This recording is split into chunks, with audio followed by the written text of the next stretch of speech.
Hello नमस्कार दोस्तों, मैं रौनक कुमार आपका स्वागत करता हूँ ग्लोबल स्टडी में। आज के इस सेशन में जीव विज्ञान के जितने भी सारे स्टैटिक पोर्शन हैं जो रेलवे हमेशा से पूछते आया है, बस उसी सेशन को उठाने की कोशिश किया हूँ। और ये खास करके डेडिकेटेड है ग्रुप डी के लिए। और ये पूरा जो है आपको तुलनात्मक बनाया गया है इस क्वेश्चन को, जो 2018 में जितने भी सारे सेशन में पूछे गए थे जीव विज्ञान के जितने भी सारे क्वेश्चन, उसी को देखते हुए उसी को मद्देनज़र से इस सारे क्वेश्चन को तैयार किया गया, जो आपके आने वाले ग्रुप डी का जो एग्ज़ाम है जो 2022 के 22 तारीख से स्टार्ट होने वाला है, उसमें बहुत ही महत्वपूर्ण होगा। यदि आप इनको देखते हैं तो हमें विश्वास है कि आपको बहुत से बहुत अधिक आपको ये सेशन हेल्प करने वाला है। तो चलिए शुरू करते हैं। आप जैसे देख रहे हैं यहाँ पे कि रेलवे का पसंदीदा विषय विज्ञान के सभी महत्वपूर्ण प्रश्न, ये आपको पूरा वीडियो देखने के बाद ये आपको सच में सही लगेगा कि यहाँ से क्वेश्चन आने वाले हैं। दोस्तों आप ये सेशन देख करके आप ज़रूर जाइए। तो पहला है इसी के साथ देखिए, ये से पहला आप यहाँ पे है कि चिकित्सा संबंधी सभी महत्वपूर्ण आविष्कार एवं उसके आविष्कारक, ये जो है इससे जितने भी सारे प्रश्न बनने की संभावना है उन सारे को रखने की कोशिश किया हूँ। तो इसमें देखिए एक साइड आविष्कारक लिखा हुआ है, जो आविष्कारक है, और एक साइड आविष्कार, क्या चीज़ का आविष्कार और कौन इसके आविष्कारक हैं, ये दोनों को मतलब देखते हैं। तो पहला है कि प्रथम एंटीबायोटिक पेनिसिलिन का खोज किसने किया। तो प्रथम एंटीबायोटिक पेनिसिलिन का खोज ए फ्लेमिंग ने किया है। ए फ्लेमिंग ने प्रथम एंटीबायोटिक पेनिसिलिन का खोज किया है।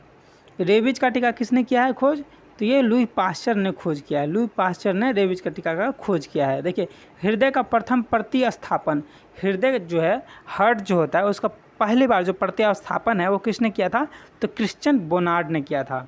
डीएनए का संश्लेषण कार्नबर्ग ने किया था। ठीक है, डीएनए का संश्लेषण कार्नबर्ग ने किया था। डीएनए जेम्स वाटसन तथा क्रिक ने इसको खोजा है। डीएनए का खोज किसने किया है, जेम्स वाटसन तथा क्रिक ने किया है। अगला देखिए रक्त परिवर्तन का खोज किसने किया, तो कार्ल लेड स्टीनर ने खोज किया है। अगला देखिए दोस्तों बीसीजी का खोज किसने किया है, तो यूरिन कॉलमेट किया है।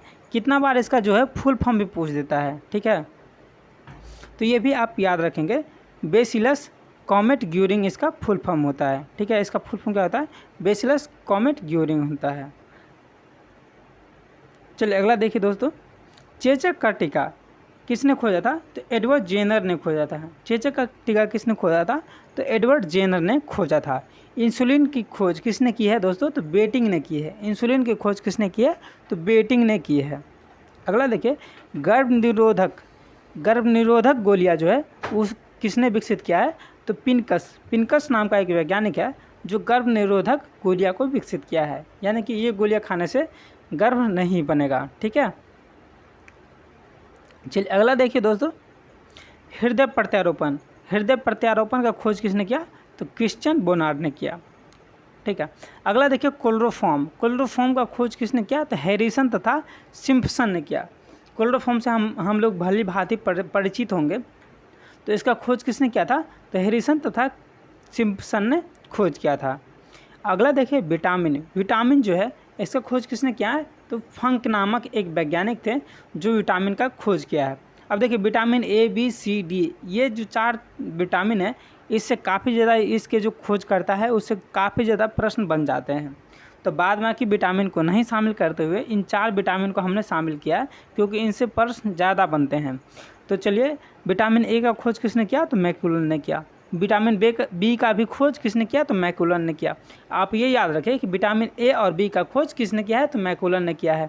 विटामिन सी का खोज किसने किया, तो होलकट ने किया है।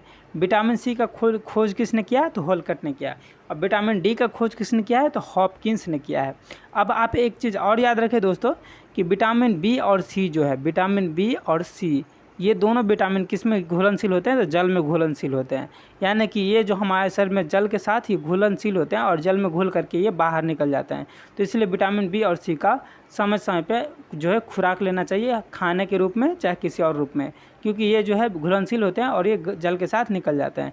इसके साथ ही देखिए विटामिन ए, ठीक है, विटामिन ए के ई ये सब जो है वसा के साथ घुलनशील होते हैं। सॉरी दोस्तों, विटामिन ए ये सब जो है वसा के साथ घुलनशील होते हैं, वसा के साथ ये घुल जाते हैं और ये वसा में घुलते हैं। जबकि जल में घुलने वाले विटामिन कौन है? तो विटामिन बी और सी। चलिए आगे बढ़ते हैं। अगला है विज्ञान के सभी महत्वपूर्ण शाखा। अब देखिए दोस्तों, विज्ञान के जितने भी सारे महत्वपूर्ण शाखा उन शाखा को लिया है। बहुत सारे आपको याद होंगे जिसको हमने नहीं लिया है, ठीक है। जैसे आप बात कीजिए कि मधुमक्खी का पालन किस में होता है? तो विटीकल्चर, ठीक है। अब जैसे बात करें मत्स्य का पालन किस में होता है? तो पीसीकल्चर। ये सब आपको याद होगा, लेकिन जो नहीं याद होगा, जिससे आपको क्वेश्चन छूट जाता है, तो ये हमने शामिल किया है और ये बहुत ज़्यादा इम्पोर्टेंट है। अब मधुमक्खी पालन, रेशम पालन और मछली पालन ये सब पुराने क्वेश्चन हो चुके हैं। ये आप बात कीजिएगा तो 10 साल 15 साल पहले जो ग्रुप डी का एग्ज़ाम होता था, 5 साल 10 साल पहले ग्रुप डी का एग्ज़ाम होता था, 2018 से पहले जब टीसीएस एग्ज़ाम नहीं कंडक्ट करवाते थे, उस समय का ये फेवरेट क्वेश्चन हुआ करता था। लेकिन अब बात करें तो अब पैटर्न बदल चुका है और अब थोड़ा ग्रुप डी जो है टेक्निकल क्वेश्चन पे ज़्यादा जाने लगा है। उस क्वेश्चन को छोड़ के थोड़ा इस तरफ ज़्यादा आने लगा है। तो इसीलिए हमने ये जो एनटीपीसी हाल ही में जो एनटीपीसी का एग्ज़ाम हुआ था और जो ग्रुप डी का एग्ज़ाम हुआ था, उन सारे चीज़ों को देखते हुए हमने ये सेट किया है कि जितने भी सारे विज्ञान के महत्वपूर्ण शाखा है, उन शाखा को इस तरह सेट किया है कि ये आपके एग्ज़ाम में बहुत ही महत्वपूर्ण भूमिका में आने वाला है ये क्वेश्चन। देखिए पहला है ऑस्टियोलॉजी। इसमें क्या होता है दोस्तों? हड्डियों का अध्ययन होता है। हड्डियों का अध्ययन जो होता है, हमारे शरीर के जितने भी सारे हड्डियों हैं, इसका जो अध्ययन करने का बात कीजिएगा तो विज्ञान की ऑस्टियोलॉजी शाखा में इसका अध्ययन होता है। सिस्मोलॉजी में क्या होता है? तो भूकंपों का अध्ययन। जब कहीं पर भूकंप आते हैं तो उसको सिस्मोलॉजी जो एक विज्ञान है, इसमें भूकंपों का अध्ययन किया जाता है, ठीक है। अगला देखिए एरोनॉटिक्स। एरोनॉटिक्स क्या है? वायुयान संबंधी तथ्यों का अभ्यास, मतलब तथ्यों का अध्ययन। वायुयान संबंधी तथ्यों का जो अध्ययन है वो किस में किया जाता है दोस्तों? तो एरोनॉटिक्स में किया जाता है। एरोनॉटिक्स में किया जाता है। अगला देखिए आर्कियोलॉजी। आर्कियोलॉजी में क्या होता है दोस्तों? पुरातत्व संबंधी जो अध्ययन है वो आर्कियोलॉजी में किया जाता है। पुरातत्व संबंधी अध्ययन, चाहे प्राचीन जीवाश्म है उसका अध्ययन किस में किया जाता है? तो आर्कियोलॉजी में किया जाता है। अगला देखिए दोस्तों क्रिप्टोग्राफी। क्रिप्टोग्राफी में क्या होता है? तो इस शाखा के अंतर्गत गूढ़ लेखन या बीज लेखन ज्ञान आते हैं। गूढ़ लेखन या बीज लेखन ज्ञान आते हैं किसमें? तो क्रिप्टोग्राफी में। क्रिप्टोग्राफी में गूढ़ लेखन तथा बीज लेखन का ज्ञान आते हैं, ठीक है। आगे देखिए दोस्तों, अगला देखेंगे हम कि एपिग्राफी। एपिग्राफी किससे संबंधित है? तो शिलालेख संबंधी ज्ञान का अध्ययन से संबंधित है। आपको पता होगा कि अशोक ने 14 शिलालेख, जो बृहद शिलालेख है वो 14 प्रकार के शिलालेख बनाए थे, और जो स्तंभ शिलालेख है वो लघु शिलालेख का बात करें तो 7 लघु शिलालेख और 14 मतलब जो है बृहद शिलालेख थे। आपको ये 14 और मतलब 14 शिलालेख के बारे में आपको पूरा अच्छे से जानना है तो इसी जो रेलवे का एक सेशन है, जो रेलवे का प्लेलिस्ट है, उस रेलवे के प्लेलिस्ट पे, मेरे चैनल के रेलवे प्लेलिस्ट पे आप जा सकते हैं। वहाँ पे बहुत अच्छे से, बहुत सटीक तरीके में आपको एक जो आप बात करेंगे, आपको रेलवे का पूरा क्विक रिवीजन का बात करेंगे, जल्दी से आपको रिवीजन करके और ज़्यादा से ज़्यादा अटैम्प्ट लेना है आपको क्वेश्चन को। तो ये आपके चैनल बहुत ज़्यादा हेल्पफुल है। आपको बस कुछ नहीं करना है, रेलवे प्लेलिस्ट में जाके जितने भी सारे 3-4 वीडियो अपलोड है उस वीडियो को ज़रूर देखिए। आपको रेलवे के एग्ज़ाम में बहुत ज़्यादा हेल्पफुल होने वाला है। इतना आप दोस्तों ट्रस्ट कर सकते हैं। पक्का देखिएगा ये सेशन, आप देखिए और बने रहिए। आपको 15 से 20 क्वेश्चन पक्का आने वाले हैं, क्योंकि करंट अफेयर भी हमने शामिल किया है। वही महत्वपूर्ण समय मतलब करंट अफेयर शामिल किया है, और बहुत ही जल्दी कल ही या परसों तक आपको करंट अफेयर का एक स्पेशल वीडियो मिल जाएगा जो सिर्फ रेलवे के लिए डेडिकेटेड होगा। और यकीन मानिए दोस्तों, आपको इससे अच्छा करंट अफेयर आपने कभी नहीं देखा होगा कि आपको पूरी तरह से एक बार आप बस पढ़ लेंगे तो पूरा तरह से याद हो जाएगा। तो चलिए इथोलॉजी। इथोलॉजी जो है इसमें क्या है? तो प्राणियों के जो आचार विचार होते हैं, व्यवहार जो होते हैं, इसका अध्ययन किस में किया जाता है? तो इथोलॉजी में किया जाता है। इथोलॉजी में प्राणियों के आचार विचार और इसका जो व्यवहार का अध्ययन होता है इथोलॉजी में किया जाता है। एपिग्राफी में शिलालेख का अध्ययन किया जाता है। आपको एक चीज़ और बता दें कि अशोक का शिलालेख सबसे पहले किसने पढ़ा था? तो अशोक का शिलालेख जो है सबसे पहले जेम्स प्रिंसेप ने पढ़ा था। जेम्स प्रिंसेप नामक एक जो है अंग्रेज जो है वो थे जेम्स प्रिंसेप, जिसका नाम था, उसने सबसे पहले अशोक का शिलालेख पढ़ा था, जेम्स प्रिंसेप, ठीक है, याद रखिएगा, ठीक है। चलिए आगे देखते हैं दोस्तों हाइड्रोपोनिक्स। हाइड्रोपोनिक्स में देखिए दोस्तों किसका अध्ययन किया जाता है? तो हाइड्रोपोनिक्स का बात कीजिएगा तो जल संवर्धन का अध्ययन किया जाता है। जल संवर्धन जो है वो हाइड्रोपोनिक्स में अध्ययन किया जाता है, जल संवर्धन का। अगला बात करें दोस्तों तो 9वां क्वेश्चन है कि कि न्यूमिस्मेटिक्स में किसका अध्ययन किया जाता है, तो पुरानों सिक्कों का अध्ययन किया जाता है। पुराने जो सिक्के हैं, जैसे जो सिक्का बंद हो चुका है, जो बहुत पुराना है, ठीक है, जैसे मुग़ल काल के सिक्के का बात करें, जैसे कुषाण काल के सिक्के का बात करें, आपको पता होगा कि जब आप इतिहास पढ़े होंगे तो उसमें पता होगा कि सबसे पहले जो स्वर्ण मुद्रा के सिक्के हैं किसने चलाया था, तो यूनानी ने चलाया था, ठीक है। सबसे अधिक स्वर्ण मुद्रा का सिक्का किसने चलाया, तो कुषाण ने चलाया। तो ये जो सिक्के होते हैं जो आप मिल रहे हैं, जो गुप्त काल के सिक्के मिल रहे हैं, कुषाण काल के सिक्के मिल रहे हैं, मुग़ल काल के सिक्के मिल रहे हैं, ये पुराने सिक्के हैं। इसको अध्ययन करने किस में अध्ययन किया जाता है, तो न्यूमिस्मेटिक्स में अध्ययन किया जाता है। किस में अध्ययन किया जाता है, तो न्यूमिस्मेटिक्स में अध्ययन किया जाता है। आप अगला देखिए फाइकोलॉजी सवालों का अध्ययन किया जाता है। सवाल जो होते हैं बहुत प्रकार के सवाल होते हैं दोस्तों। सवाल बस हम लोग को क्या सिर्फ सवाल पढ़ना है कि सवाल क्या होता है, तो एक प्रकार का जीवाणु होता है, ठीक है, एक प्रकार जीवाणु नहीं, एक प्रकार का ये जीव होता है। जो आप बात करें तो हरित सवाल होते हैं, ठीक है, जो कदई जिस तरह से कई लगा होता है वो भी एक सवाल है। बस हम लोग इतना जानते हैं, लेकिन सवाल बहुत प्रकार के सवाल होते हैं, खाने योग्य होते हैं, बहुत प्रकार के सवाल जहरीला होता है, ठीक है, बहुत प्रकार के सवाल होता है जिसको अंतरिक्ष में खाने के रूप में यूज किया जाता है। उससे ऑक्सीजन और जितने भी सारा मतलब जो मिनरल्स, प्रोटीन जितने भी सारे हैं वो सब मिल जाते हैं। तो ये सवाल जो है एक बहुत बृहत जो है एक मतलब जो है अध्ययन है। इस सारे चीज़ों को अध्ययन करने के लिए फाइकोलॉजी जो एक जो विज्ञान है, फाइकोलॉजी अध्ययन, इसमें जो है सवालों का अध्ययन किया जाता है। फाइकोलॉजी में क्या किया जाता है, इन सारे विस्तृत रूप में यदि सवालों का अध्ययन करना हो तो फाइकोलॉजी में किया जाता है। अगला बात कीजिए दोस्तों, हिप्नोलॉजी है। हिप्नोलॉजी में क्या है, तो नींदों का अध्ययन किया जाता है। यदि आप किसी को होता है कि नींद में चलने की बीमारी होती है, ठीक है, किसी को होता है कि नींद में मतलब वो क्या मतलब वो जो है बड़बड़ाने लगता है, बोलने लगता है। तो इस तरह के बहुत सारे चीज़ें हैं जो मतलब एक चिकित्सा विज्ञान में आता है। तो यदि आप किसी डॉक्टर के पास में जाएंगे तो जो डॉक्टर हिप्नोलॉजी अच्छे से पढ़ा होगा उसी डॉक्टर से आप इलाज कराना मतलब चाहेंगे। तो इसमें हिप्नोलॉजी में क्या होता है, तो नींदों से संबंधित जो अध्ययन होते हैं उसमें नींदों से संबंधित अध्ययन किया जाता है हिप्नोलॉजी में। देखिए अगला देखिए दोस्तों, अर्निथोलॉजी में क्या होता है, तो पक्षियों से संबंधित अध्ययन। जितने भी सारे पक्षी, आपको पता होगा कि पक्षी की प्रजाति लाखों करोड़ों में है, ठीक है, और जितने भी सारे पक्षी है आप मुश्किल से हम और आप मुश्किल से कुछ ही पक्षी को जानते होंगे। लेकिन जबकि अर्निथोलॉजी का बात कीजिए तो इन सारे पक्षी का जो आचार विचार, जितने भी सारे चीज़ें हैं, कौन पक्षी कितना ऊपर उड़ सकता है, जितने भी सारे चीज़ें हैं, ठीक है, ये सारे चीज़ें अर्निथोलॉजी में अध्ययन किया जाता है। पक्षियों से संबंधित जितने भी सारे अध्ययन होते हैं वो अर्निथोलॉजी में किया जाता है। अगला देखिए ओडोंटोग्राफी किस में अध्ययन होता है, तो दांतों का अध्ययन होता है। अब जैसे कोई दांत का डॉक्टर है जिसको डेंटिस्ट बोलते हैं, ठीक है, तो डेंटिस्ट क्या करते हैं, तो ओडोंटोग्राफी का जो मतलब जो अध्ययन है वो अध्ययन किए रहते हैं। ओडोंटोग्राफी का बुक है उसको पढ़े रहते हैं। इसके ओडोंटोग्राफी बुक में मतलब ओडोंटोग्राफी में क्या होता है, तो दांतों से संबंधित जितने भी सारे अध्ययन हैं उसमें होता है, ओडोंटोग्राफी में होता है। अगला देखिए न्यूरोलॉजी में क्या होता है, तंत्रिका तंत्र का अध्ययन होता है। न्यूरोलॉजी में क्या होता है दोस्तों, तो तंत्रिका तंत्र का अध्ययन होता है। आपको पता होगा कि मानव शरीर में जो है सबसे लंबी कोशिका क्या है, तो तंत्रिका तंत्र है। मानव शरीर का सबसे लंबी कोशिका क्या है, तो तंत्रिका तंत्र है, ठीक है। आप याद रखिए, इसके साथ ही एक और क्वेश्चन याद रखिएगा, मानव शरीर में क्या है, सबसे लंबी कोशिका क्या है, तंत्रिका तंत्र है। और तंत्रिका तंत्र का अध्ययन किस में किया जाता है, तो न्यूरोलॉजी में किया जाता है। न्यूरोलॉजी में तंत्रिका तंत्र का अध्ययन किया जाता है।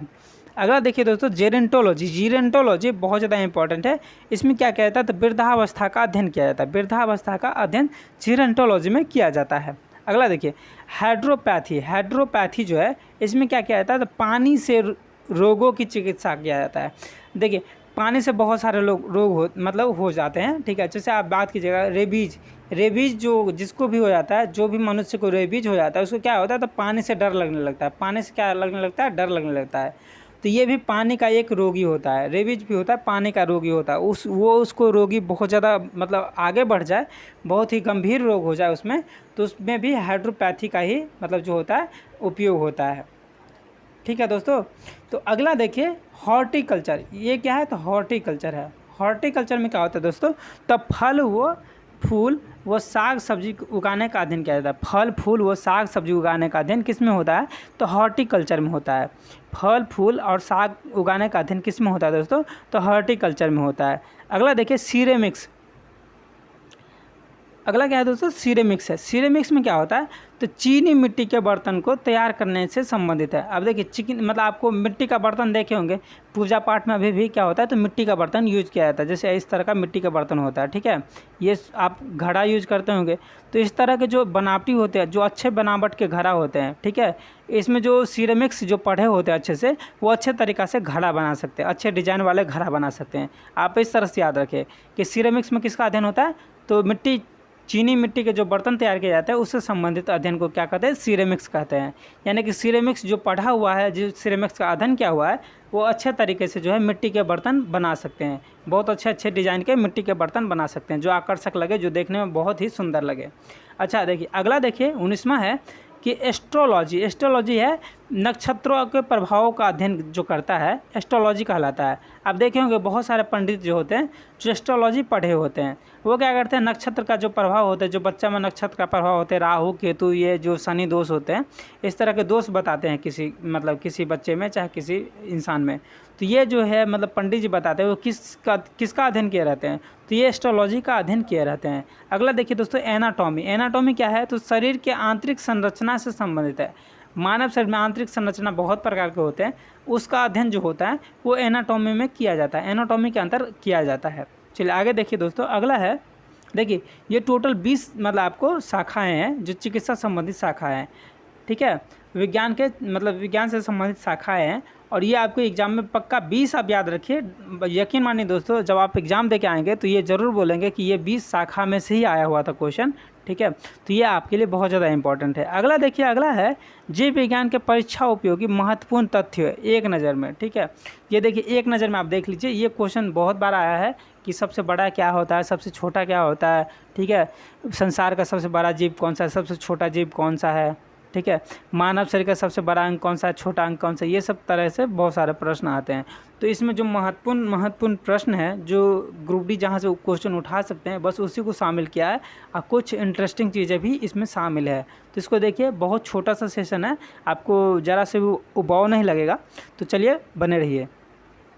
पहला है दोस्तों, सबसे बड़ा जीवित पक्षी कौन है, तो शुतुरमुर्ग है। सबसे बड़ा जीवित पक्षी जो है शुतुरमुर्ग है। सिर्फ शुतुरमुर्ग आप यदि चिड़ियाघर गए होंगे तो देखे होंगे, ज़रूर देखे होंगे, शुतुरमुर्ग जो होता है सबसे बड़ा जीवित पक्षी है। सबसे बड़ा कपी गोरिल्ला है। गोरिल्ला मतलब ये भी आप चिड़ियाघर में देखे होंगे, इसको बनमानुस भी बोलते हैं। बनमानुस यदि देहाती भाषा में बोले तो इसको बनमानुस बोला जाता है। ये सबसे बड़ा कपी है, यानी कि सबसे बड़ा बंदर है। अगला बात करें तो अगला है सबसे बड़ा स्तनी, सबसे छोटा स्तनी है। सबसे छोटा स्तनी कौन है, तो छुछुंदर है। छुछुंदर जो है एक चूहा का एक प्रजाति है। चूहा ये चूहा की तरह होता है, ठीक है, लेकिन इसका चोंच जो है वो चूहा का चोंच मतलब जो है वो चोंच नहीं होता है, जबकि छुछुंदर का चोंच इस तरह से होता है, इस तरह से छुछुंदर का चोंच होता है। तो ये चूहा का प्रजाति है जो सबसे छोटा स्तनी है। ये चूहा क्या है, मतलब छुछुंदर क्या है, तो सबसे छोटा स्तनी है। अगला बात कीजिए अंड जरायुज। अंड जरायुज स्तनी कौन है, तो कंगारू है। आप देखे होंगे कंगारू क्या करता है, अपने बच्चे को मतलब जन्म के बाद भी, ठीक है, कुछ महीना तक अपने पेट के अंदर जो एक जबड़ा होता है, इस तरह का जबड़ा बना होता है, इस तरह का, जैसे ये पेट मान लीजिए, ये धर है कंगारू का, ये धर है, ठीक है। तो इसमें एक खाली झोला की तरह बना होता है, इसमें क्या करता है, अपने बच्चों को रख लेते हैं। तो इसीलिए इसको अंड जरायुज स्तनी जो है क्या है, तो कंगारू है। कंगारू कहाँ पाया जाता है, तो ऑस्ट्रेलिया में पाया जाता है। ऑस्ट्रेलिया जो है इसका फेवरेट जगह है। अगला देखिए, सबसे व्यस्त मानव अंग क्या है, तो हृदय है। हृदय हमारे शरीर में कभी भी रुकता नहीं है, यानी कि धड़कन जो है हमारे शरीर में कभी भी रुकता नहीं है, याद रखिएगा। ये सबसे व्यस्त मानव अंग है, ठीक है। हम सांस लेना कुछ देर तक रोक सकते हैं, लेकिन आपका हृदय कभी भी रुकता नहीं है। जब रुक गए तो समझ लीजिए कि आप भी रुक जाएंगे। चलिए अगला देखिए, सबसे बड़ा जीवित सरीसृप क्या है दोस्तों, तो सबसे बड़ा जीवित सरीसृप जो है कछुआ है। सबसे बड़ा जीवित सरीसृप क्या है, तो कछुआ है। सबसे बड़ा सांप कौन सा है, तो पाइथन। पाइथन आप अजगर जो होते हैं, अजगर आप जानते होंगे कि सबसे बड़ा सांप होता है, बहुत मोटा होता है, जो मतलब यदि इसको भरा जाए, बोरा के अंदर भरा जाए, तो कम से कम कोई अजगर 2-2 बोरा का होता है, ठीक है, बहुत ज़्यादा जगह छींकता है अजगर। तो ये सबसे बड़ा सांप है। सबसे छोटा पक्षी का बात कीजिएगा तो सबसे छोटा पक्षी जो है हमिंग बर्ड है। ये बहुत बार क्वेश्चन आ चुका है और अभी तक ये क्वेश्चन आते हैं कि सबसे छोटा पक्षी कौन सा है, ठीक है। तो सबसे छोटा पक्षी जो है हमिंग बर्ड है। और सबसे बड़ा अंडा बात कीजिएगा तो सबसे बड़ा अंडा जो है शुतुरमुर्ग का ही अंडा होता है। और सबसे बड़ा कोशिका का बात कीजिएगा, किस का कोशिका सबसे बड़ा होता है? तो शुतुरमुर्ग अंडा का कोशिका जो है सबसे बड़ा होता है। शुतुरमुर्ग अंडा बहुत बड़ा होता है। इसके साइज़ में देखिएगा, साइज़ में बात कीजिएगा तो सब अंडा में सबसे बड़का शुतुरमुर्ग का अंडा होता है। अगला देखिए दोस्तों, सबसे बड़ा स्थलीय स्तनी जो है क्या है? तो स्तनी का बात करेंगे तो सबसे बड़ा स्थलीय स्तनी क्या है? जो अपने बच्चे को जन्म देता है, अंडा नहीं निकलता है, जो अपने बच्चे को जन्म देता है उसको स्तनधारी बोलते हैं। ठीक है, जिसमें सबसे सबसे बड़ा जो स्तनी का बात करें तो सबसे बड़ा स्तनी जो अफ्रीकी हाथी है। इंडियन हाथी नहीं, इंडियन हाथी अफ्रीकी हाथी से छोटा होता है।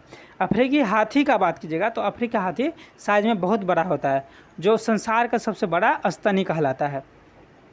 चलिए दोस्तों आगे बात कीजिए, ये बहुत ही इंपॉर्टेंट है, इसको आप भूलिएगा नहीं, ये एग्ज़ाम में पक्का आएगा, संभावित पक्का आएगा।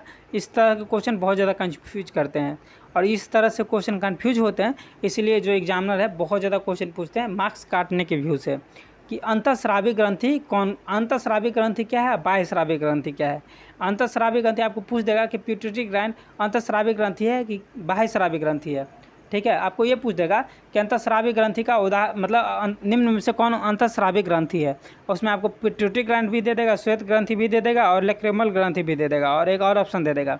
तो उसमें आप हो सकता है कि गलत टिक करके आ जाए। ठीक है, अब ये नहीं पूछता है कि मास्टर ग्रंथि कौन सा है, ये पहले क्वेश्चन पूछता था जब रेलवे पहले जो 5 साल पहले, 7 साल पहले, 10 साल पहले का बात कीजिएगा तो ये पूछता था कि मास्टर ग्रंथि किसे बोलते हैं, तो पिट्यूटरी ग्रंथि को मास्टर ग्रंथि बोला जाता था। लेकिन यह अब हम सबों को पता है, लेकिन अब क्या किया है तो थोड़ा सा चेंज कर दिया है। अब पूछता क्या है कि पिट्यूटरी ग्रंथि क्या है, अंतःस्रावी, बाह्यस्रावी या हार्मोन या क्या, इधर उधर इस तरह से घुमा देता है, बहुत सारी चीज़ें घुमा देता है। तो अब आप नहीं घूमेंगे, अब आपको ये चीज़ पता होगा। तो अंतःस्रावी ग्रंथि के जो उदाहरण है वो पहले देख लीजिए। अंतःस्रावी ग्रंथि के उदाहरण क्या है, तो पिट्यूटरी ग्रंथि, थायराइड ग्रंथि, एड्रिनल ग्रंथि और पेनियल ग्रंथि। ये जो है पिट्यूटरी ग्रंथि, थायराइड ग्रंथि, एड्रिनल ग्रंथि, पेनियल ग्रंथि, ये क्या है तो अंतःस्रावी ग्रंथि के उदाहरण है। जबकि बाह्यस्रावी ग्रंथि के उदाहरण बोलिएगा तो श्वेत ग्रंथि, लैक्रिमल ग्रंथि आदि मतलब और भी है। ठीक है, अब देखिए अंतःस्रावी ग्रंथि, बाह्यस्रावी ग्रंथि को हम पहचानेंगे कैसे, तो इसका पहचान के लिए आपको एक चीज़ बता देते हैं। आपके शरीर में जितने भी सारे हार्मोन हैं वो अंतःस्रावी ग्रंथि के स्राव से निकलता है। अंतःस्रावी ग्रंथि के स्राव से क्या होता है तो हार्मोन का रिलीज होता है। अंतःस्रावी ग्रंथि के स्राव से क्या होता है तो हार्मोन का रिलीज होता है। जबकि बाह्यस्रावी ग्रंथि से क्या होता है तो एंजाइम का रिलीज होता है। आप देखे होंगे कि हमारे आमाशय से बहुत सारे एंजाइम निकलते हैं, चाहे हमारे बॉडी के ऊपर भी बहुत सारे एंजाइम निकलते हैं। आप आप रोते हैं तो उससे आंसू निकलता है, वो भी एक प्रकार का एंजाइम है। जो किस ग्रंथि से निकलता है तो लैक्रिमल ग्रंथि से निकलता है। देख रहे हैं दोस्तों, लैक्रिमल ग्रंथि से क्या निकलता है, इससे आँख का आंसू जो है वो स्रावित होता है, लिखा हुआ है यहाँ पे। ठीक है, तो ये जो है बाह्यस्रावी ग्रंथि है। आप एक चीज़ याद रखिएगा कि जितने भी सारे एंजाइम जो है वो बाह्यस्रावी ग्रंथि से निकलते हैं और जितने भी सारे हार्मोन हैं वो अंतःस्रावी ग्रंथि से निकलते हैं। अब देखिए कुछ अन्य तथ्य भी है जो देख लेते हैं, जो मानव शरीर से संबंधित है और जो एग्जाम में बहुत बार पूछते हैं, आते हैं और आएंगे भी। ठीक है, क्योंकि ये बहुत ज़्यादा इम्पोर्टेंट है। ये देखिए, पहला है मानव शरीर का क्रियात्मक एवं संरचनात्मक इकाई क्या होता है तो कोशिका होता है। मानव शरीर का क्रियात्मक एवं संरचनात्मक इकाई जो है क्या होता है, कोशिका होता है। ऐसे देखिए मानव शरीर के वृक्क जो किडनी होते हैं मानव शरीर में, उसके क्रियात्मक एवं संरचनात्मक इकाई क्या है तो नेफ्रॉन। नेफ्रॉन जो है किडनी में होते हैं। नेफ्रॉन की संख्या बात कीजिएगा तो ये मिलियन में होते हैं। मिलियन यानी कि 20 लाख 25 लाख होते हैं। एक किडनी, आप सीम के बीज की तरह किडनी होता है इतना बड़ा, उसमें आप बात कीजिए नेफ्रॉन की संख्या जो होता है 20 लाख 25 लाख नेफ्रॉन होते हैं। आप इसी तरह से अंदाज़ा लगा सकते हैं कि कितना नेफ्रॉन होगा इतना ही दूर में। ठीक है, तो वृक्क जो किडनी है उसका क्रियात्मक एवं संरचनात्मक इकाई क्या है तो नेफ्रॉन है। जबकि मानव शरीर का संपूर्ण शरीर का क्रियात्मक एवं संरचनात्मक इकाई क्या है तो कोशिका है। इसी तरह से आप बात कीजिए तंत्रिका तंत्र का क्रियात्मक एवं संरचनात्मक इकाई क्या है तो न्यूरॉन है। क्या है, न्यूरॉन है। ठीक है, इसी तरह से बात कीजिए आनुवांशिक का क्रियात्मक एवं संरचनात्मक इकाई क्या है तो डीएनए है। इसी तरह से बात कीजिए फेफड़ा हमारे शरीर में मतलब चेस्ट के अंदर होता है, चेस्ट के बीच में होता है फेफड़ा। ठीक है, और चेस्ट के बीच में फेफड़ा होता है, चेस्ट के अंदर ही क्या होता है धड़कन होता है। तो देखिए फेफड़ा का क्रियात्मक एवं संरचनात्मक इकाई क्या होता है तो एल्वियोली होता है। आप फेफड़ा का चित्र देखे होंगे दोस्तों, इस तरह का फेफड़ा का चित्र होता है। ठीक है, इस तरह का फेफड़ा का चित्र होता है। ठीक है, ये आपको कंठ हो गया। तो ये फेफड़ा है, ये क्या है फेफड़ा है, ये क्या है फेफड़ा है, इस साइड भी क्या है फेफड़ा है, ठीक है। और ये आपका बीच में क्या है, तो आपको ये रीढ़ है, ये मतलब आपको रीढ़ की हड्डी है, ठीक है। यहाँ पे आमाशय हो जाता है। इस तरह से आप मानव संरचना में देखे होंगे। तो ये फेफड़ा का जो क्रियात्मक एवं संरचनात्मक इकाई क्या है, तो ये क्या है एल्वियोली, एल्वियोली आप ये याद रखिएगा।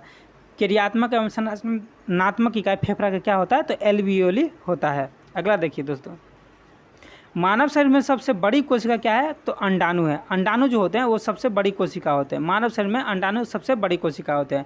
अंडाणु किस में पाया जाता है, तो स्त्री में पाया जाता है। स्त्री में अंडाणु पाया जाता है, ठीक है। ये बच्चा उत्पन्न करने की क्षमता रखता है। क्या, तो अंडाणु क्या होता है, तो बच्चा उत्पन्न करने की क्षमता रखता है। ये किस में पाया जाता है, तो स्त्री में पाए जाते हैं, ठीक है। ये क्या होते हैं, मानव शरीर में सबसे बड़ी कोशिका होते हैं। जबकि मानव शरीर का सबसे छोटी कोशिका का बात कीजिएगा तो शुक्राणु होते हैं। शुक्राणु किस में पाए जाते हैं, पुरुष में पाए जाते हैं। पुरुष में शुक्राणु पाए जाते हैं, ठीक है। और ये भी क्या रखते हैं, तो मतलब बच्चा उत्पन्न करने की क्षमता रखते हैं। शुक्राणु क्या करते हैं, तो बच्चा उत्पन्न करने की क्षमता रखते हैं, ठीक है। अगला बात कीजिए दोस्तों, मानव शरीर में सबसे लंबी कोशिका क्या है, तो कोशिका क्या है, तो तंत्रिका तंत्र है। आपको बता चुके हैं कि मानव शरीर का सबसे लंबी कोशिका क्या है, तो कोशिका मतलब तंत्रिका तंत्र है। किसी एग्जाम में ये भी पूछ देता है कि मानव शरीर का सबसे बड़ा कोशिका क्या है, तो वो भी तंत्रिका तंत्र मारिएगा दोस्तों, क्योंकि तंत्रिका तंत्र से बड़ा कोशिका और लंबा कोशिका कोई कोशिका नहीं है, ठीक है। जबकि मानव शरीर का सब सॉरी दोस्तों, कभी कभी तंत्रिका तंत्र दे देता है जब आपको अंडाणु ऑप्शन में नहीं हो तब। जबकि अंडाणु ऑप्शन में दिया हुआ है तो अंडाणु मारिएगा। कभी कभी क्या होता है, तो अंडाणु ऑप्शन में नहीं दिया रहता है तो आपको मानव शरीर का सबसे बड़ा कोशिका भी तंत्रिका तंत्र मारना होगा। ये चीज़ आप ध्यान में रखिएगा। लेकिन जब आपको ये ऑप्शन में दे दे कि अंडाणु, तो मानव शरीर का सबसे बड़ा कोशिका क्या हो जाएगा, तो अंडाणु हो जाएगा। और सबसे छोटा कोशिका क्या हो जाएगा, तो शुक्राणु हो जाएगा। याद रखिएगा दोस्तों। अब देखिए, शरीर का सबसे मजबूत तत्व क्या होता है, दांत का एनामेल होता है। दांत को जो ऊपर में होता है, सबसे ऊपरी परत होता है, वो एनामेल का बना होता है। ये याद रखिएगा, सबसे ऊपरी परत क्या होता है, एनामेल का होता है। आपको उसमें क्या दे सकता है, तो मतलब डेंटोन दे सकता है, ठीक है। एनामेल के साथ साथ आपको केटाइन भी दे सकता है, मतलब ये भी आपको दे सकता है कंफ्यूज करने के लिए। तो आप एनामेल मारेंगे। दांत का जो सबसे मतलब जो ऊपर वाला तत्व होता है वो एनामेल का बना होता है। और ये क्या होता है, मानव शरीर का सबसे मजबूत तत्व होता है। अगला देखिए दोस्तों, सबसे तेज तंत्रिका आवेग। सबसे तेज तंत्रिका आवेग है जो कितना होता है, तो 532 किलोमीटर पर घंटा होता है। तंत्रिका आवेग का जो स्पीड होता है, चाल होता है, उसका चाल कितना होता है, तो 532 किलोमीटर पर घंटा। यानी कि आप समझ लीजिए कि मतलब इतना अंदाज़ा लगा लीजिए कि ट्रेन और जो मतलब प्लेन है इसके चाल से भी अधिक, कई गुना अधिक होता है आपके तंत्रिका आवेग का चाल। और तंत्रिका तंत्र का काम क्या है कि हमारे संपूर्ण शरीर में सूचना पहुंचाने का काम करता है। ये संपूर्ण शरीर में उसको क्या करता है, तो सूचना पहुंचाने का काम करता है। उसको जो है मतलब वो हमेशा एक्टिव रखने का काम करता है तंत्रिका तंत्र। तंत्रिका तंत्र कहाँ होते हैं, तो ये मस्तिष्क में होते हैं, ठीक है। ये याद रखिएगा। वैसे संपूर्ण शरीर में तंत्रिका तंत्र फैला होता है, लेकिन इसका जो कंट्रोलिंग बॉडी होता है वो कहाँ होते हैं, तो मस्तिष्क में होते हैं। देखिए अगला बात कीजिए, तो नाखून में क्या होता है दोस्तों, तो नाखून में कौन से ऊतक पाए जाते हैं, ये कन्फ्यूज कर देता है कभी कभी। नाखून में क्या होता है, तो कैरोटीन पाए जाते हैं। इसके अलावा बाल में भी कैरोटीन पाया जाता है। इसके अलावा बात कीजिए तो मतलब जो जानवर के सींग होते हैं, जानवर के जो सींग होते हैं, चाहे जानवर के खुर होते हैं, खुर में भी क्या होता है, तो कैरोटीन ऊतक पाए जाते हैं। एग्जामिनर अधिकतर नाखून का ही पूछता है, नाखून में कौन से ऊतक पाए जाते हैं, तो कैरोटीन ऊतक पाए जाते हैं। चलिए अगला देखिए, अगला है कि विटामिन एवं उसके रासायनिक का नाम। देखिए अब दोस्तों क्या है कि एग्ज़ाम में बहुत बार जो है विटामिन और उसके रासायनिक नाम पूछ करके जो है कन्फ्यूज कर देते हैं। हमें तो याद रहता है, लेकिन हम कन्फ्यूजन में इधर से उधर मार के चले आते हैं। तो अब कन्फ्यूज नहीं होंगे, बस इसको एक बार रिवीजन कर लीजिए, आप ये शॉर्ट नोट की तरह काम करेगा, ठीक है। तो पहला है कि विटामिन ए। विटामिन ए का दोस्तों रेटिनॉल नाम है। विटामिन ए का क्या नाम है, तो रेटिनॉल नाम है। विटामिन ए का नाम रेटिनॉल है। विटामिन B1 का नाम क्या है, तो थायमिन है। विटामिन B1 का नाम थायमिन है। अब विटामिन B2 का क्या नाम है, तो राइबोफ्लेविन है। राइबोफ्लेविन जो है विटामिन B2 का नाम है। विटामिन B2 बहुत बार एग्जाम में आए हैं कि विटामिन B2 का क्या नाम है, तो राइबोफ्लेविन है। कभी कभी ये आ जाते हैं कि राइबोफ्लेविन किस विटामिन का नाम है, तो राइबोफ्लेविन रासायनिक नाम किस विटामिन का है, तो कभी कभी ये आ जाते हैं। उसमें vitamin B1, vitamin B12, vitamin B6, vitamin B2 इस तरह से ऑप्शन दे देंगे, आपको कंफ्यूज कर देंगे। तो आपके vitamin B1, B2, B3, B5, B6, B11 और B12 इसके जो रासायनिक नाम है वो आपको ज़रूर याद रखना चाहिए। तो चलिए इसको देखते हैं। विटामिन B1 का रासायनिक नाम थायमिन, विटामिन B2 का राइबोफ्लेविन, विटामिन B3 का नियासिन या निकोटिनेमाइड, निकोटिनेमाइड या नियासिन, इसको दोनों नाम से जाना जाता है। विटामिन B3 को नियासिन या निकोटिनेमाइड, ये दोनों नाम से जाना जाता है। विटामिन B5 का बात कीजिएगा तो पेंटोथेनिक अम्ल, विटामिन B5 का जो बात कीजिएगा तो पेंटोथेनिक अम्ल बोला जाता है।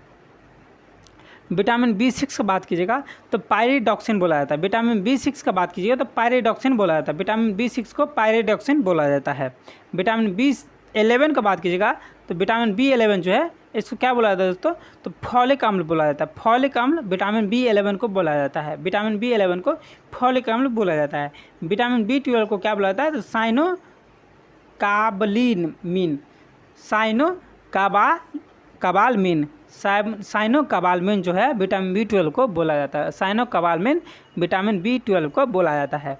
ठीक है, तो ये vitamin B11, B12, B6, B5, देखिए B5 को पेंटोथेनिक अम्ल, B6 को पायरिडॉक्सिन, B11 को फॉलिक अम्ल और B12 को साइनोकाबालामीन इसको बोला जाता है। अगला बात कीजिए दोस्तों, तो विटामिन C को क्या बोला जाता है, एस्कॉर्बिक अम्ल बोला जाता है। विटामिन D को कैल्सीफेरॉल बोला जाता है। ये भी बहुत बार क्वेश्चन में आते हैं कि विटामिन D का जो है रासायनिक नाम क्या है, तो कैल्सीफेरॉल है। आपको पता होगा विटामिन D में जो होता है कैल्शियम पाया जाता है। कैल्शियम का यदि किसी में कमी हो जाए तो उसको बोलता है सूर्य सबसे बड़ा स्रोत है कैल्शियम का। ठीक है, तो कैल्शियम उसको क्या किया जाता है, तो सूर्य में उसको मतलब सूर्य के जो धूप होते हैं उसमें उसको सुलाया जाता है यदि किसी में कैल्शियम का कमी हो जाता है तो विटामिन D जो है कैल्सीफेरॉल, आप याद रखें कि कैल्शियम का किसी में कमी हो जाता है तो उसमें क्या चीज़ का कमी माना जाता है, तो विटामिन D का कमी माना जाता है। अब कैल्शियम को पूरा करने के लिए धूप चाहिए और कैल्शियम और कैल्सीफेरॉल दोनों क्या है, बराबर है। कैल्शियम और कैल्सीफेरॉल दोनों क्या है, आपको सुनने में एक जैसे मिलता जुलता लगता होगा। दोस्तों आगे बात करेंगे विटामिन E का बात करेंगे, तो विटामिन E का नाम है टेकोफेरॉल। टेकोफेरॉल जो विटामिन E का नाम है। टेकोफेरॉल किसका नाम है, विटामिन E का नाम है। विटामिन K का नाम का विटामिन K का क्या नाम है दोस्तों, तो फिलोक्यूनोन किसका नाम है, तो विटामिन K का नाम है। विटामिन K का नाम क्या है, तो फिलोक्यूनोन नाम है। विटामिन K का क्या नाम है, तो फिलोक्यूनोन नाम है। चलिए, ये दोस्तों पूर्णतः जो है स्टैटिक पोर्शन है। ठीक है, आप संपूर्ण मतलब विज्ञान का बात कीजिएगा, जीव विज्ञान, वो संपूर्ण जीव विज्ञान नहीं है। ठीक है, ये सिर्फ स्टैटिक पोर्शन है और स्टैटिक पोर्शन ही अब ज़्यादा पूछने लगे हैं। जीव विज्ञान से क्वेश्चन, भाषाई क्वेश्चन कम आने लगे हैं। आपको पता होगा, आप ग्रुप B का एग्ज़ाम दिए होंगे तो आपको पता होगा, चाहे NTPC का एग्ज़ाम दिए होंगे तो आपको पता होगा कि स्टैटिक पोर्शन से ज़्यादा क्वेश्चन आने लगे हैं, अब भाषाई क्वेश्चन कम आने लगे हैं। ठीक है, तो ये आप याद रखिएगा। चलिए आगे देखिए, सबसे बड़ा एवं सबसे छोटा क्या क्या है, मतलब जैसे पादप में बात करेंगे तो पादप में सबसे बड़ा क्या है, पादप में सबसे छोटा क्या है, तो इसके बारे में अब हम बात करेंगे। तो देखिए, सबसे बड़ा आवृतबीजी पौधे कौन से हैं, तो यूकेलिप्टस। आवृतबीजी, देखिए आवृतबीजी पौधे हैं, आवृतबीजी वृक्ष जो है सबसे बड़ा कौन सा है, तो यूकेलिप्टस है। सबसे छोटा का बात, सबसे लंबा का बात कीजिएगा तो संसार में सबसे लंबा वृक्ष कौन सा है, तो सिकोया का वृक्ष है। संसार में सबसे लंबा वृक्ष कौन है, तो सिकोया का वृक्ष है। सबसे छोटा आकार में सबसे छोटा वृक्ष का बात कीजिएगा, पौधा का बात कीजिएगा तो क्या है, तो लेमना का जलीय पौधा है। ये एक जलीय पौधा होता है। लेमना क्या है, तो एक जलीय पौधा है जो संसार का जो है सबसे छोटा पौधा है आकार में, लेमना का पौधा। सबसे बड़ी पत्ती वाला पौधा, देखिए संसार का सबसे बड़ी पत्ती वाला पौधा कौन सा है, तो विक्टोरिया रीजिया। विक्टोरिया रीजिया जो है संसार की सबसे बड़ी पत्ती वाला पौधा है। संसार का सबसे बड़ी पत्ती वाला पौधा क्या है, तो विक्टोरिया रीजिया है। इसको याद रखिएगा दोस्तों, बहुत ज़्यादा इंपॉर्टेंट है। आप इंपॉर्टेंट समझिए इसका, ठीक है, इसको याद रखिएगा, बहुत ज़्यादा इंपॉर्टेंट है। अगला देखिए दोस्तों, सबसे बड़ा पुष्प रेफ्लेसिया। रेफ्लेसिया का पुष्प जो है वो सबसे बड़ा है। ठीक है, रेफ्लेसिया का पुष्प जो है वो सबसे बड़ा होता है। रेफ्लेसिया का पुष्प क्या होता है, सबसे बड़ा होता है। ठीक है, याद रखिएगा। अगला देखिए दोस्तों, सबसे छोटा आवृतबीजी परजीवी। सबसे छोटा आवृतबीजी परजीवी क्या है, तो आर्सीथोबियम। आर्सीथोबियम जो है वो सबसे बड़ा, सॉरी दोस्तों, सबसे छोटा आवृतबीजी परजीवी है। आवृतबीजी परजीवी सबसे छोटा कौन सा है, तो आर्सीथोबियम है। ठीक है, याद रखिएगा। सबसे बड़ा बीजांड, सबसे बड़ा बीजांड जो कौन सा है, तो साइकस है। साइकस जो है सबसे बड़ा बीजांड है। सबसे बड़ा बीजांड कौन सा है? तो साइकस है। सबसे बड़ा बीजांड कौन सा है? साइकस है। जीवित जीवाश्म किसे बोला जाता है? साइकस को ही बोला जाता है। साइकस को क्या बोला जाता है? तो जीवित जीवाश्म बोला जाता है साइकस को।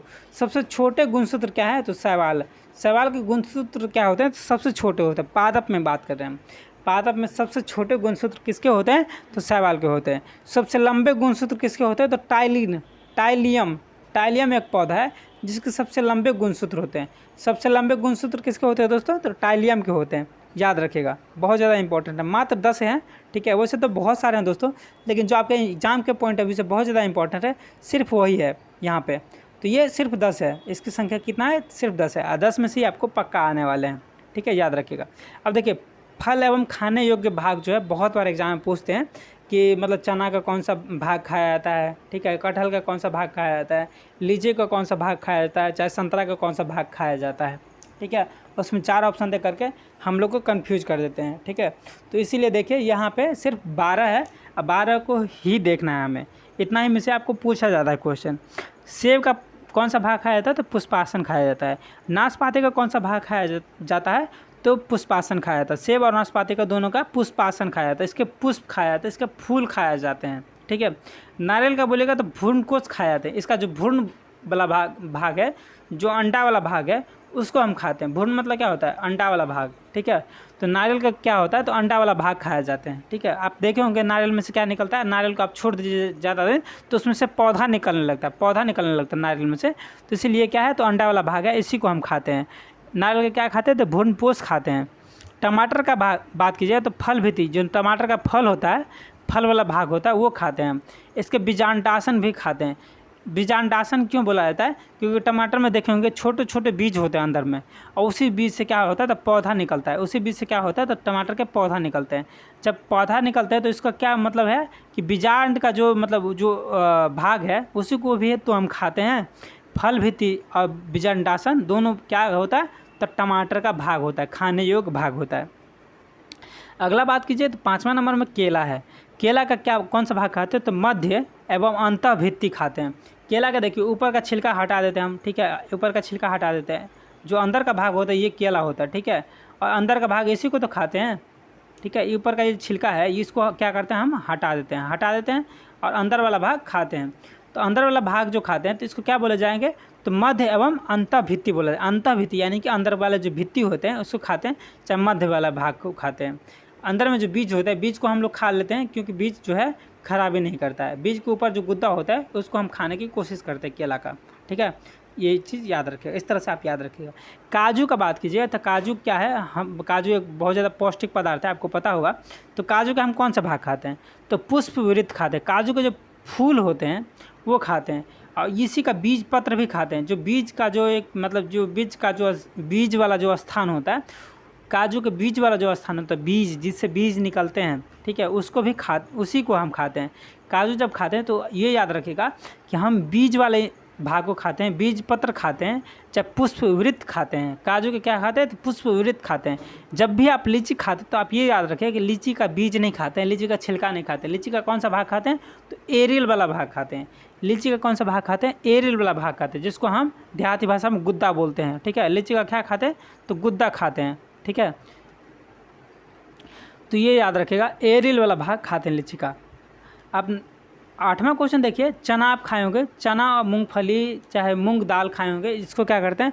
तो भीगने के लिए सुबह मतलब शाम में रख देते हैं और सुबह में उठने से पहले उठ के खाते हैं इसको। तो जब चना को आप खाते हैं तो चना के कौन से भाग खाते हैं? तो बीज पत्र एवं भ्रूण खाते हैं। बीज पत्र एवं भ्रूण खाते हैं। भ्रूण मतलब क्या हुआ?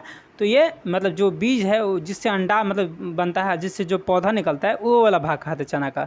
ऐसे ही मूंगफली का भी वही भाग खाते हैं। ऐसे बात कीजिएगा तो आप बात करेंगे तो आप जो मूंग दाल खाते हैं तो मूंग का भी वही भाग खाते हैं। चाहे सोयाबीन का बीज खाते हैं तो सोयाबीन बीज का भी यही बीज पत्र एवं भ्रूण वाला भाग खाते हैं, ठीक है। तो जितने भी सारे सुबह में उठ के आप खाते हैं, जो भी भाग आप सुबह में उठ के खाते हैं भिगा करके, जो शाम में भिगोने के लिए रखते हैं और सुबह में खाते हैं, तो उस सभी भाग को आप याद रखिएगा, बीज पत्र एवं भ्रूण का भाग खाते हैं, ठीक है। कटहल का बात की जाए तो कटहल परिदल पुंज एवं बीज खाते हैं। कटहल का क्या करते हैं? तो आपका देखे होंगे कटहल जब खाते हैं आप तो कटहल का जो गुद्दा वाला जो भाग होता है जिसके अंदर बीज होता है वो भाग खाते हैं आप। परिदल पुंज खाते हैं, जो बीज वाला भाग होता है, जो बीज के ऊपर गुद्दा होता है वो वाला भाग खाते हैं आप। पूरा कटहल थोड़ी खाते हैं, पूरा कटहल में बहुत सारा चमड़ी होता है, ठीक है, चमड़ी जैसे रहता है, वो भाग थोड़ी खाते, वो भाग फेंक देते हैं हम लोग। अगला बात कीजिए अनानास का बात कीजिए, तो अनानास का क्या करते हैं, तो परिदल पुंज खाते हैं। अनानास का क्या करते हैं, तो परिदल पुंज खाते हैं। अनानास का संपूर्ण भाग नहीं खाते हैं, अनानास के ऊपर वाला छिलका नहीं खाते हैं, ठीक है। अनानास का अंदर वाला परिदल पुंज जो होता है वो खाते हैं। जैसे कटहल का परिदल पुंज खाते हैं वो और अनानास का भी परिदल पुंज खाते हैं। अब परिदल पुंज किस मतलब कब खाते हैं, जैसे कटहल का बात कीजिए तो कटहल ये हो गया, ठीक है। कटहल कब खाते हैं, परिदल पुंज, जब इसका सब्जी बनाते हैं, तो सब्जी बनाते हैं तो संपूर्ण भाग खा लेते हैं, तो इसी को बोला जाएगा कि ये परिदल पुंज खा रहे हैं आप, संपूर्ण भाग खा रहे हैं। लेकिन जब आप कटहल को पकने के बाद खाएंगे तो क्या खाएंगे, तो परिदल पुंज नहीं खाएंगे। जब आप कटहल को पकने के बाद खाते हैं तो सिर्फ बीज खाते हैं, सिर्फ बीज वाला भाग खाते हैं, जो बीज वाला गुदा होता है उसको खाते हैं। तो कटहल के दोनों भाग खाए जाते हैं, परिदल पुंज भी खाए जाते हैं, बीज भी खाए जाते हैं।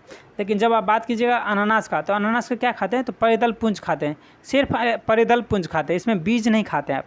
अनानास का क्या खाते हैं, तो बीज नहीं खाते हैं, परिदल पुंज खाते हैं, यानी कि संपूर्ण भाग को खा लेते हैं, छिलका हटा करके संपूर्ण भाग को खा लेते हैं।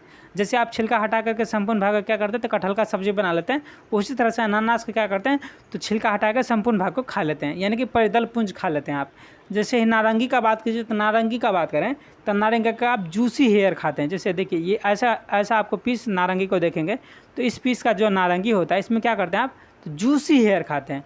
अब देखिए नारंगी को चूसते हैं, तो चूसने के बाद क्या बच जाता है, आपको छिलका में रेसा जैसे बच जाएगा। इस तरह से रेसा, बहुत सारे रेसा होता है छिलका में, वो मतलब वो खाने में जो आप जो खाते हैं, ये भाग को जो खाते हैं आप, इसमें बहुत सारा देखेंगे चूसने के बाद बहुत सारा रेसा बच जाता है, इसीलिए इसको क्या बोला जाता है, हेयर बोला जाता है। इस हेयर के आसपास क्या होता है, तो बहुत सारा जूस भरा होता है, ठीक है।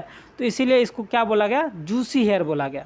जूसी हेयर इसीलिए बोला गया। नारंगी का क्या खाते हैं हम, जूसी हेयर वाला भाग खाते हैं, ठीक है, क्योंकि इस हेयर जिसमें ये बहुत सारे जो रेसा होता है, रेसा को क्या बोला गया, इंग्लिश में हेयर बोला गया। और इसमें जो मतलब रस भरा होता है, तो इस रस को क्या बोला गया, जूस बोला गया। तो इस जूस से होगा क्या, तो जूसी। इसमें जो रेसा होता है, इस रेसा को क्या बोला गया, हेयर बोला गया, तो इसीलिए जूसी हेयर बोला गया। किसको, तो सॉरी दोस्तों, नारंगी को। चलिए आगे देखिए, अगला भाग है महत्वपूर्ण कोशिका अंग। अब देखिए कोशिका, बहुत सारे कोशिका है आपके शरीर में, ठीक है। और कोशिका के अंदर भी बहुत सारे चीज़ें हैं जो आपको कोशिका को मतलब सुचारू रूप से जो है मतलब उसको कार्य करने की क्षमता प्रदान करता है। जैसे माइटोकॉन्ड्रिया बोलिएगा, गोल्जिकाय बोलिएगा, तारकाय बोलिएगा, केंद्रिका बोलिएगा, ठीक है, कोशिका झिल्ली बोलिएगा। तो अब देखिए एक ही साथ सबका विकास नहीं हुआ है, समय समय पे जो है कोशिका का निर्माण मतलब और उसका जो विकास हुआ है, उसमें जो खोजकर्ता हुए, बहुत सारे खोजकर्ता हुए जो एग्जाम में पूछ देता है, क्वेश्चन पूछता है इससे, ठीक है, बहुत बार क्वेश्चन पूछता है, पूछेगा भी, देखिएगा आप, पूछेगा भी, ये बहुत ज़्यादा इंपॉर्टेंट है, आप इसे याद रखिएगा, ठीक है। तो देखिए केंद्रक का खोज किसने किया था, तो रॉबर्ट ब्राउन ने किया था। केंद्रक का खोज किसने किया, तो रॉबर्ट ब्राउन ने किया। रॉबर्ट ब्राउन ने केंद्रक का खोज किया। क्लोरोप्लास्ट का खोज किसने किया, तो स्टिम्चर ने किया। क्लोरोप्लास्ट किस में होता है, तो ये पौधा में होता है। पौधा में क्या होता है, तो क्लोरोप्लास्ट होता है। क्लोरोप्लास्ट से क्या होता है, तो क्लोरोप्लास्ट में देखिए, क्लोरोप्लास्ट में बोलेगा कि कौन सा तत्व पाया जाता है, तो मैग्नीशियम पाया जाता है, मैग्नीशियम Mg, याद रखिए। क्लोरोप्लास्ट में क्या पाया जाता है, तो मैग्नीशियम पाया जाता है। देखिए अगला देखिए दोस्तों, क्लोरोप्लास्ट का कौन सा मतलब कौन खोज किया था, खोजकर्ता का क्या नाम है, तो स्टिम्चर नाम है। इस तरह से तारकाय का बात कीजिएगा तो बोबेरी जो है तारकाय का खोज किया था। तारकाय खोज किसने किया था, बोबेरी को खोज किया था। गोल्जिकाय का बात कीजिए तो गोल्जिकाय का खोज किसने किया था, तो गोल्जी बॉडी, मतलब जो गोल्जिकाय को इंग्लिश में क्या बोलते हैं, तो गोल्जी बॉडी बोलते हैं। अब गोल्जिकाय का खोज गोल्जी नहीं किया था, जॉर्ज गोल्जी इसका नाम है। गोल्जिकाय का खोज गोल्जी ने किया था। माइटोकॉन्ड्रिया की बात कीजिएगा तो माइटोकॉन्ड्रिया का खोज किसने किया था, सी बेंडा ने किया था। सी बेंडा ने इसका खोज किया, और मतलब इसका नाम माइटोकॉन्ड्रिया किसने रखा, तो बेंडा ने रखा, मतलब वो ऑल्टमैन ने रखा। देखिए माइटोकॉन्ड्रिया का पहले माइटोकॉन्ड्रिया नाम नहीं था, खोज तो हो चुका था कि माइटोकॉन्ड्रिया इस तरह से काम करता है, इसमें जो ऊर्जा मतलब इसका जो है कोशिका को ऊर्जा घड़ी से बोला जाता है, कोशिका इसमें ATP पाया जाता है, ठीक है। माइटोकॉन्ड्रिया इस तरह से बहुत सारे चीज़ें जो है आ चुके थे सामने, लेकिन इसका नाम माइटोकॉन्ड्रिया नहीं था। माइटोकॉन्ड्रिया जो नाम दिया है किसने दिया, तो ऑल्टमैन नामक एक वैज्ञानिक थे, जिसका नाम क्या था, तो ऑल्टमैन था, ठीक है। सॉरी दोस्तों, देखिए ऑल्टमैन था, ऑल्टमैन इसका नाम था, जिसने माइटोकॉन्ड्रिया का नाम रखा था। इसकी खोजकर्ता कौन है, तो सी बेंडा इसकी खोज करता है। अगला बात कीजिए केंद्रक का, तो कौन है, तो रॉबर्ट ब्राउन है। अब बात कीजिए केंद्रिका का खोज कौन किया था, तो फोंटाना ने किया था। केंद्रिका का खोज कौन किया था? तो फोंटाना ने किया था। अगला बात कीजिए क्रोमोसोम। क्रोमोसोम का खोज किसने किया था दोस्तों? तो क्रोमोसोम का खोज किया था हाफ मिस्चर जो है क्रोमोसोम का खोज किया था। क्रोमोसोम का खोज किसने किया था? तो हाफ मिस्चर ने किया था। लाइसोसोम का खोज किसने किया था? तो CD डुबे ने किया था। CD डुबे ने लाइसोसोम का खोज किया था। आपको पता है कि लाइसोसोम क्या है? तो कोशिका का आत्महत्या का थैली बोला जाता है। आत्महत्या का थैली बोला जाता है किसको? तो कोशिका का आत्महत्या। जो कोशिका, जितने भी सारे कोशिका मरते हैं तो वो कहाँ मरते हैं? जाके लाइसोसोम में जाके मरते हैं। ठीक है, आत्महत्या का थैली इसीलिए बोलते हैं इसको। कोशिका की ये मारने का काम करता है, कोशिका को ये मार देता है। ठीक है, तो लाइसोसोम क्या करता है? तो कोशिका को मार देता है, इसलिए इसको आत्महत्या के थैले बोला जाता है। तो लाइसोसोम का खोज किसने किया था? तो CD डुबे ने किया था। अगला देखिए राइबोसोम का खोज किसने किया? तो पोलैंड ने किया। राइबोसोम का खोज किसने किया? तो पोलैंड ने किया। अगला देखिए जीवद्रव्य डुजार्डिन ने किया। जीवद्रव्य का खोज किसने किया? तो डुजार्डिन ने किया। डुजार्डिन ने किया। देखिए ये मात्र 10 है जिसके खोजकर्ता का नाम और जो मतलब खोज हुए हैं कोशिका के अंदर, उसके खोज एवं खोजकर्ता का नाम लिखा हुआ है। देखिए कोशिका से आपको सब चीज़ नहीं पूछता है कि कोशिका क्या है, कोशिका की भित्ति में क्या होता है, ये होता है वो होता है, इतने सारे अब क्वेश्चन नहीं आने लगे हैं दोस्तों, यकीन मानिए। लेकिन ये सब कुछ चीज़ें हैं जो आपको पूछता है एग्ज़ाम में, जो आपको पूछ करके आपका एग्ज़ाम में नंबर काट लेता है। ठीक है, नेगेटिव में मार्क्स चले जाते हैं थोड़ा गलती की वजह से। तो ये आपको क्विक रिवीजन का एक सेशन है। ठीक है, जो आपको रिजल्ट दिलाने में और बहुत जल्दी आपको रिवाइज करने में आपको बहुत महत्वपूर्ण भूमिका निभाता है। अब देखिए कुछ हमने कार्य भी लिखे हैं कोशिका के जो आपको इम्पॉर्टेंट है। आपको संपूर्ण जीव विज्ञान पढ़ने की ज़रूरत नहीं है। कोशिका से संबंधित जितने भी सारे संपूर्ण कार्य जो आपके एग्ज़ाम में आते हैं वो सारे हमने लिखे हैं और ये आपको याद भी रहेगा। ये याद रखने से आपको बहुत सारी चीज़ें हो सकता है कि याद आ जाए आपके दिमाग में। और आपको मतलब यदि सेशन अच्छा लगता है आपको और इस तरह का वीडियो आपको पसंद है तो प्लीज़ हमारे चैनल को सब्सक्राइब कर दीजिए और हमारे चैनल का जो परिवार है उसको आगे तक बढ़ाइए, परिवार को बड़ा कीजिए। और दोस्तों हम बहुत ज़्यादा आभारी हैं आपके और हम चाहते हैं कि आपको इस तरह से सेशन मिलते रहें। तो चलिए ये जो प्रमुख कोशिका रचना एवं उनके कार्य हैं उसको देखेंगे। तो पहला है दोस्तों कोशिका भित्ति। कोशिका भित्ति जो है वो कोशिका के निश्चित रूप प्रदान करना एवं कोशिका को सुरक्षा सहारा प्रदान करना, ये कोशिका भित्ति का काम है। कोशिका भित्ति का क्या काम है? तो कोशिका के निश्चित रूप से प्रदान करना, क्या निश्चित रूप प्रदान करना। जैसे देखिए कोशिका क्या है? तो एक निश्चित रूप प्रदान कर, एक निश्चित रूप में है। ठीक है, ऐसा नहीं है कि कोशिका जहीं न तहीं फैला हुआ है, इस तरह से जिगजैग फॉर्म में फैला हुआ है, कहीं से कहीं पलट गया है, इस तरह से नहीं है कोशिका। कोशिका का एक निश्चित संरचना है, इस तरह से कोशिका फैला रहता है। ठीक है, तो एक निश्चित रूप जो प्रदान करता है कोशिका का, ठीक है, तो वो कौन प्रदान करता है? कोशिका भित्ति प्रदान करता है, सेल वॉल प्रदान करता है। अब बात कीजिएगा सेल वॉल किस में होते हैं? तो पादप में होते हैं, ये जंतु में नहीं होते हैं। ठीक है, जंतु जैसे हम लोग हैं तो हम लोग में ये नहीं पाए जाएंगे। ये किस में पाए जाएंगे? तो सिर्फ पेड़ पौधा में पाए जाते हैं। ठीक है, तो आपको ये चीज़ पता होना चाहिए। इसके बाद आता है प्लाज्मा मेम्ब्रेन। प्लाज्मा मेम्ब्रेन जो है ये क्या, इसका कार्य क्या है? तो एक कोशिका को दूसरे कोशिका के पादप पदार्थों जो होता है उसके अभिगमन पर नियंत्रण करना। अब दोस्तों ऐसा हो कि कोशिका है, ठीक है, हमारे शरीर में कोशिका है, उसमें कुछ भी चीज़ आ जा रहा है, ठीक, कुछ भी चीज़ चले जा रहा है, तो इससे क्या होगा? तो कोशिका को क्षति पहुंचेगा।